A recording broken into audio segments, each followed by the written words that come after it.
तो बच्चों, आज के क्लास में हम लोग जो एलिफैटिक कंपाउंड का नोमेनक्लेचर पढ़ते थे, अब उस एलिफैटिक कंपाउंड के नोमेनक्लेचर को हम लोग बीच बीच में देखते रहेंगे। उसके कम्प्लेक्स कंपाउंड के नाम को पढ़ते रहेंगे, बीच में आपको होमवर्क मिलते रहेगा। अब उसी IUPAC नोमेनक्लेचर में हम लोग एलिसाइक्लिक ऑर्गेनिक कंपाउंड के नाम को देखेंगे। और ये भी जो एलिसाइक्लिक ऑर्गेनिक कंपाउंड का नोमेनक्लेचर होगा, तो इसका भी जो स्टडी हम लोग करेंगे, तो इसका भी बहुत सारा पॉइंट होगा जो प्रीवियस क्लास में आपने एलिफैटिक कंपाउंड के नोमेनक्लेचर में पढ़ा है, तो उसी से संबंधित है, उसी से जुड़ा हुआ है। कहने का सेंस ये है कि पीछे वाले नियम को हमें भूलना नहीं है, वो नियम साथ में रहेगा। कुछ चीज़ इसमें ऐसा है, चूँकि ये एलिसाइक्लिक है, तो कुछ चीज़ इसमें ऐसा होगा जो नया होगा, तो नए वाले को एक्सेप्ट कर लेना है, नए वाले को अपना लेना है और पुराने वाले को साथ में रखना है। तो इसके नाम को भी आप आसानी से लिख सकते हैं। सबसे बड़ी बात क्या है, 10th तक का जो क्लास होता है, तो 10th तक के क्लास में हम लोग एलिसाइक्लिक ऑर्गेनिक कंपाउंड के नाम को कम पढ़ पाते हैं। एलिफैटिक वाला नाम तो हम लोग पहले से भी पढ़ के रखते हैं 10 में भी, लेकिन ये जो एलिसाइक्लिक ऑर्गेनिक कंपाउंड का नाम है, यहाँ हम लोग 11 में ही शुरू करते हैं। इसके पहले अगर कुछ कंपाउंड रहता भी है तो बहुत छोटा छोटा रहता है, जिसका नाम लोग ऐसे भी लिख लेता है।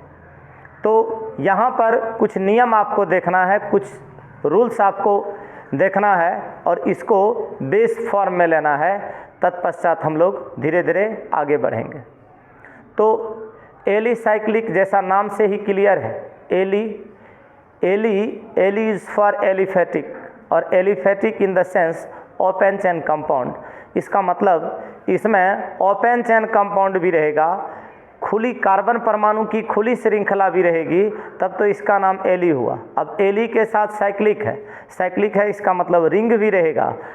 इन द सेंस यहाँ पर साइकिल तो रहेगा, रिंग तो रहेगा, इसके साथ साथ एलिफैटिक भी रहेगा, ओपन चेन भी रहेगा।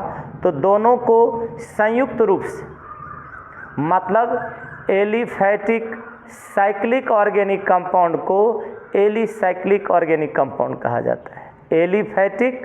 एलिफैटिक हो गया ओपन चेन कंपाउंड, तो एलिफैटिक साइक्लिक मतलब रिंग वाला, तो एलिफैटिक साइक्लिक ऑर्गेनिक कंपाउंड को क्या कहा जाता है, एलिसाइक्लिक।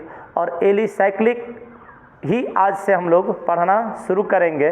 तो आज हम लोग क्या देखेंगे, IUPAC नोमेनक्लेचर किस चीज़ का, तो एलिसाइक्लिक इन द सेंस जिसमें एलिफैटिक यौगिक तो रहेगा लेकिन साइक्लिक भी रहेगा।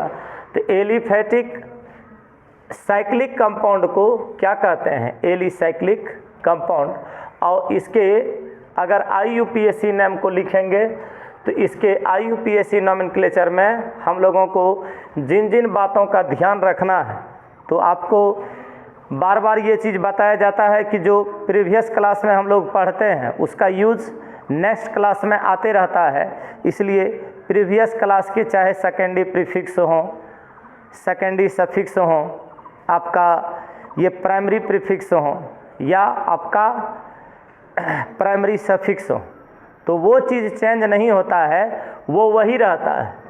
तो इसके लिए किन किन नियमों का हमको अनुसरण करना पड़ेगा, किन किन नियमों का पालन करना पड़ेगा, इसको अभी हम लोग देखते हैं। तो देखिए, रिंग या साइकिल में उपस्थित कार्बन परमाणुओं की संख्या को आल्क या वर्ड रूट से रिप्रेजेंट किया जाता है। अब जैसे मान लीजिए कि ऐसे लिखा हुआ,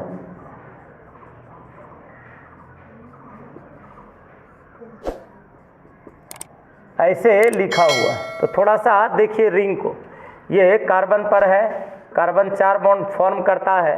तो आप गौर से इसको देखिए, हम हाइड्रोजन हटा के डबल बॉन्ड ले सकते हैं और हाइड्रोजन हटा के ट्रिपल बॉन्ड ले सकते हैं। अभी कार्बन और कार्बन के बीच हमने क्या दिया है? Single bond.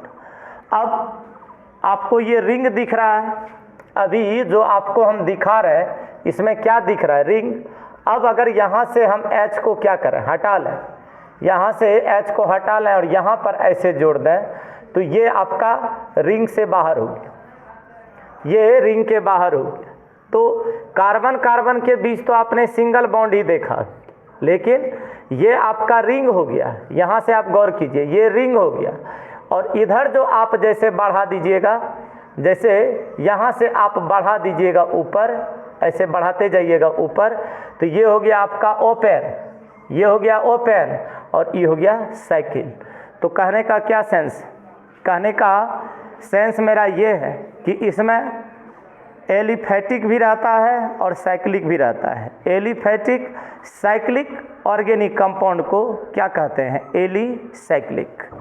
तो अभी आप रिंग भी देख रहे हैं और ओपन भी देख रहे हैं, तो ये दोनों चीज़ रहता है। दूसरा बात कि मान लीजिए कि ये आपका रिंग, मान लीजिए कि एक रिंग आप लेते हैं, ये है ऐसे CH ले लिए, ऐसे बॉन्ड हमने बना लिया, ऐसे बॉन्ड हमने बना लिया। हाइड्रोजन देकर के बॉन्ड को क्या कर लेंगे? पूरा। हाइड्रोजन देकर के बॉन्ड को क्या कर लेंगे? पूरा। ऐसा आपने रिंग फॉर्म किया। आपको बार बार क्या बता रहे हैं कि H आप बॉन्ड दे करके अपने हिसाब से बना लीजिए। अब H हटा के हम डबल बॉन्ड लगा लें, ट्रिपल बॉन्ड लगा लें, लेकिन ये रिंग, ये रिंग। तो जो रिंग आपको दिख रहा है, जो साइकिल आपको दिख रहा है, उसमें जितना कार्बन आपको दिखता है 1 2 3 4 5 पेंट हो गया। इसमें 1 2 3 4 साइकिल में देख लीजिए 1 2 3 4, इधर तो 2 है तो एथ हो गया। 1 2 3 4, ये 4 हो गया। क्या हो गया? ब्यूट। ये आप कार्बन परमाणु की संख्या वर्ड रूट को सूचित करता है, दैट मीन्स ये अल्क को सूचित करता है। तो रिंग या साइकिल में जो कार्बन परमाणु रहता है रिंग में, यहाँ पर गौर कीजिए कि रिंग में, और उस समय हम लोग क्या देखते थे? अल्क या वर्ड रूट क्या लेते थे प्रीवियस क्लास में? जब हम लोग एलिफैटिक कंपाउंड का नाम पढ़ते थे तो क्या लेते थे? Longest continuous with functional group में जो नंबर ऑफ कार्बन एटम रहता था वो मेरा होता था अल्क या वर्ड रूट। आज क्या है? आज आपने थोड़ा सा चेंजिंग किया है कि रिंग देखिए, रिंग में कितना कार्बन है, और आपको पता है कि लाइन इन और लाइन इंटरेक्शन पर कार्बन परमाणु रहता है। हाइड्रोजन देके आप बॉन्ड पूरा करते हैं। तो रिंग के कार्बन परमाणु को आपको पहली बात ही नया बात यहाँ पर क्या नया चीज़ कि अल्क या वर्ड रूट तो आपको लिखना है। तो अल्क या वर्ड रूट आप किसको लिखिएगा? तो रिंग के कार्बन को गिनिए, रिंग के कार्बन को देखिए। तो रिंग के कार्बन को देखना है। रिंग या साइकिल में उपस्थित, रिंग या साइकिल में उपस्थित कार्बन परमाणु की संख्या, कार्बन परमाणु की संख्या को अल्क या वर्ड रूट से रिप्रेजेंट किया जाता है, जिसके पहले जहाँ पर आप अल्क या वर्ड रूट लिख रहे हैं उसके पहले साइक्लो प्राइमरी प्रीफिक्स का प्रयोग किया जाता है। और आपको प्राइमरी प्रीफिक्स बताया गया कि एक रिंग रहता है तो साइक्लो, 2 रहता है तो बाईसाइक्लो, 3 और मोर देन 3 रहता है तो स्पाइरो।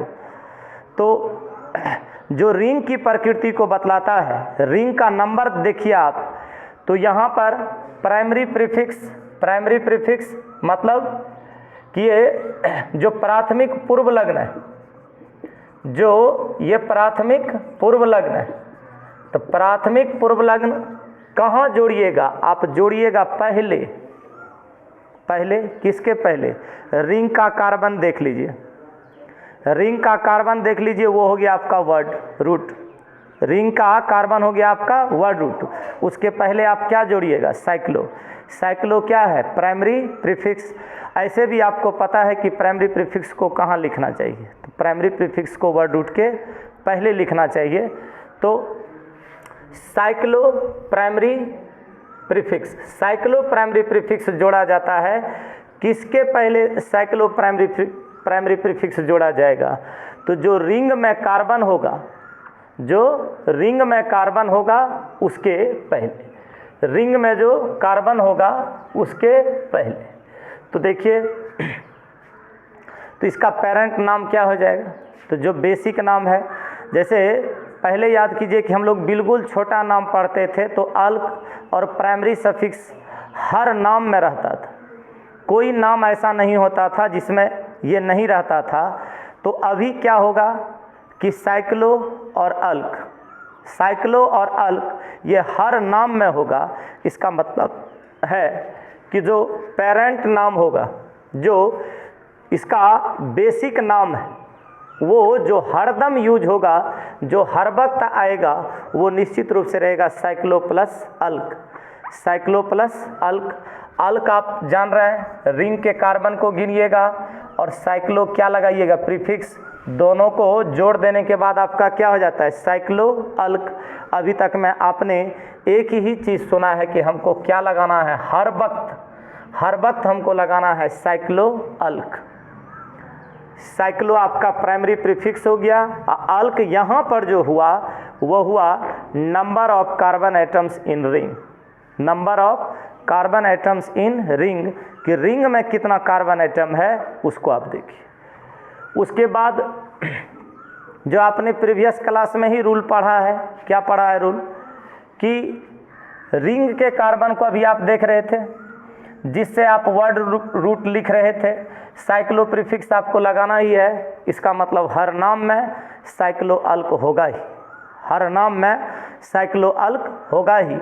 तो रिंग में उपस्थित कार्बन कार्बन परमाणु के बीच आप बॉन्ड देखिए, बॉन्ड, और आपको ये पता है कि कार्बन कार्बन परमाणु के बीच में बॉन्ड के नेचर को जो रिप्रेजेंट करता है वो होता है प्राइमरी सफिक्स। और आप क्या यूज करते हैं, सिंगल बॉन्ड के लिए एन, डबल बॉन्ड के लिए इन, ट्रिपल बॉन्ड के लिए आइन। लेकिन डबल बॉन्ड की संख्या अगर बढ़ते गई, 2 हुआ तो डाइन, 3 हुआ ट्राइन, टेट्राइन, पेंटाइन, तो आप ऐसे लिखते हैं। उसके बाद इसी टाइप से अगर ट्रिपल बॉन्ड का नंबर बढ़ते गया तो फिर डाइन ट्राइन आप करते रहते हैं। तो देखने वाला बात क्या है कि रिंग में उपस्थित कार्बन कार्बन के बीच, कार्बन कार्बन के बीच जो बॉन्ड रहता है, उस बॉन्ड के नेचर को देखना है, उस बॉन्ड के नेचर को देखना है। और उस बॉन्ड के नेचर के आधार पर आपको क्या यूज करना है, प्राइमरी सफिक्स। कहने का सेंस है कि आप एन लगाइएगा, अल्क आपने देखा, अल्क के बाद आपको प्राइमरी सफिक्स लगाना है। तो प्राइमरी सफिक्स जो आप लगाइएगा, एन या इन या आइन, वो बॉन्ड देख के लगाइएगा कि जो रिंग में कार्बन है, तो कार्बन के बीच में बॉन्ड क्या है, क्या डबल बॉन्ड है, क्या सिंगल बॉन्ड है, क्या ट्रिपल बॉन्ड है। तो आपको ये पता है कि single bond ane, double bond ene, triple bond yne, number ज़्यादा रहेगा तो डाइन ट्राइन लगेगा। तो आप प्राइमरी सफिक्स का क्या कीजिएगा, प्रयोग कीजिएगा। उसके बाद आप ये दिमाग में रखें कि ये जो आपका रिंग होता है, ये जो आपका साइकिल होता है, ये जो आपका रिंग होता है, रिंग से जुड़ा हुआ, रिंग से कंबाइंड, रिंग में आपको ज़्यादा ध्यान देना, रिंग से कंबाइंड यदि फंक्शनल ग्रुप है, तो आपको पता है कि फंक्शनल ग्रुप आप छोड़ नहीं सकते हैं, फंक्शनल ग्रुप को आप छोड़ नहीं सकते हैं, सब्स्टिट्यूएंट को आप छोड़ नहीं सकते हैं, किसी प्रतिस्थापक को आप छोड़ नहीं सकते हैं। आपको जब रूल वहाँ पर भी बताया जा रहा था तो ये हमेशा कहा जाता था कि longest continuous with functional group, longest continuous with functional group. तो वहाँ जो पढ़े थे उसके कॉन्सेप्ट को भी नहीं छोड़ना है। तो प्रतिस्थापक जो चीज़ हाइड्रोजन को हटा के आया है, कोई भी सब्स्टिट्यूएंट, या कोई फंक्शनल ग्रुप है, कोई क्रियाशील समूह, कोई क्रियाशील समूह, कहाँ क्रियाशील समूह है? तो रिंग से अटैच्ड, रिंग से जुड़ा हुआ। तो रिंग आप देख लीजिएगा। अब हम लोग धीरे धीरे इसके एग्जाम्पल पर जाएंगे और आप एग्जाम्पल के माध्यम से इसको समझिएगा।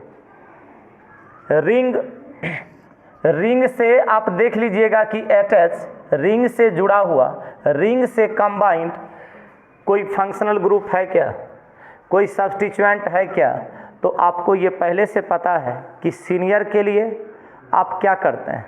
सीनियर जो फंक्शनल ग्रुप होता है, सीनियरिटी ऑर्डर भी आपने पढ़ा है, तो जो सीनियर फंक्शनल ग्रुप होता है उसके लिए सेकेंडरी सफिक्स, और जो जूनियर फंक्शनल ग्रुप होता है और साइड चेन होता है या कोई और सब्स्टिट्यूएंट होता है उसके लिए आप सेकेंडरी प्रीफिक्स यूज करते हैं। और आपके पास दोनों चार्ट, सेकेंडरी सफिक्स का भी है और सेकेंडरी प्रीफिक्स का भी है। तो ये चीज़ आप ज़रूर दिमाग में रखें कि उस समय आप देखते थे कि longest continuous with functional group में कौन कौन सा सब्स्टिट्यूएंट और कौन कौन सा फंक्शनल ग्रुप। तो पोजीशन आप कहाँ से करते थे? पोजीशन आप वहाँ से करते थे जहाँ से सीनियर फंक्शनल ग्रुप रहता था, सीनियर फंक्शनल ग्रुप नज़दीक रहता था, वहाँ से काउंटिंग करते थे और सारे सब्स्टिट्यूएंट को आप लेते थे। सेम चीज़ यहाँ भी करेंगे। तो देखेंगे कि जो रिंग है, तो रिंग या साइकिल से अटैच्ड, साइकिल से जुड़ा हुआ जो फंक्शनल ग्रुप, ठीक है, क्या वह सीनियर है, क्या वह जूनियर है? सीनियर है तो हम सेकेंडरी सफिक्स यूज करेंगे, जूनियर है तो हम लोग सेकेंडरी प्रीफिक्स यूज करेंगे। इसको आप प्रीवियस क्लास में देख चुके हैं। और पोजीशन करने का भी जो नियम है, तो पोजीशन करने का जो नियम हमने एलिफेटिक कंपाउंड में पढ़ा है, सेम नियम यहाँ भी। आप देखते थे कि सिर्फ साइड चेन रहता था तो जिधर से साइड चेन नज़दीक उधर से पोजीशन करते थे, दो रहता था तो फिर काउंटिंग करने लगते थे। फंक्शनल ग्रुप जिधर से रहता था उधर से करते थे। यदि दो या दो से अधिक फंक्शनल ग्रुप रहता था तो जिधर से सीनियर रहता था उधर से करते थे। कहने का सेंस ये है कि जो पोजीशन करने का रूल है वो भी चेंज नहीं होगा। पोजीशन करने का नियम पहले वाला रहेगा जो हम लोग पहले से पढ़ते आ रहे हैं, पोजीशन करने का नियम। अब वहाँ भी एल्किल ग्रुप रहता था, चैन के अलावे आपका साइड चैन वहाँ भी रहता था, मैथिल, एथिल, प्रोपिल, तब तो आप पोजीशन दे दे के लिखते थे। तो वहाँ भी एल्किल ग्रुप रहता था। और जो मेरा ये एलिसाइक्लिक कंपाउंड होगा, एलिसाइक्लिक कंपाउंड में भी साइक्लो एल्किल होगा। इसका मतलब एल्किल ग्रुप वहाँ भी रहता था, एल्किल ग्रुप यहाँ भी रहेगा। इसको हम लोग बोलेंगे साइक्लो एल्किल ग्रुप। अब देखिए, यदि रिंग जो है आपका, रिंग जो जान रहे हैं आप, यदि रिंग का, यदि साइकिल की अपेक्षा जो रिंग में आप कार्बन परमाणु गिनते हैं, देखिए रिंग के कार्बन परमाणु को तो आपको गिनना ही पड़ेगा क्योंकि वहीं से ये स्टार्ट होता है। इन केस अगर कभी ऐसा हो गया कि जो रिंग आपका है उसमें कार्बन परमाणु जितना है या जो फंक्शनल ग्रुप है या जो सब्स्टिट्यूएंट है, तो रिंग की अपेक्षा जहाँ पर आप ओपन चेन है, जहाँ पर खुली श्रृंखला है, उसमें अगर कार्बन परमाणु की संख्या, उसमें अगर नंबर ऑफ कार्बन एटम्स या सब्स्टिट्यूएंट अथवा फंक्शनल ग्रुप अगर अधिक हो जाए, ज़्यादा हो जाए, तब उस साइकिल का, तब वह जो साइकिल है वह क्या हो जाता है? साइक्लो एल्किल ग्रुप हो जाता है। तब वह साइकिल जो है क्या हो जाएगा? साइक्लो एल्किल ग्रुप हो जाएगा। अन्यथा वह क्या होगा? Cyclo alkene. माने साइकिल के साथ आप क्या लगा रहे हैं? कार्बन परमाणु देख करके एन या इन या आइन। तो अगर कम रहा तो क्या हो जाएगा? साइक्लो एल्केन, साइक्लो एल्किन या साइक्लो एल्काइन। तो इस प्रकार के कंपाउंड को अब हम बाय एग्जाम्पल कल से देखेंगे। आज के लिए इतना ही, धन्यवाद।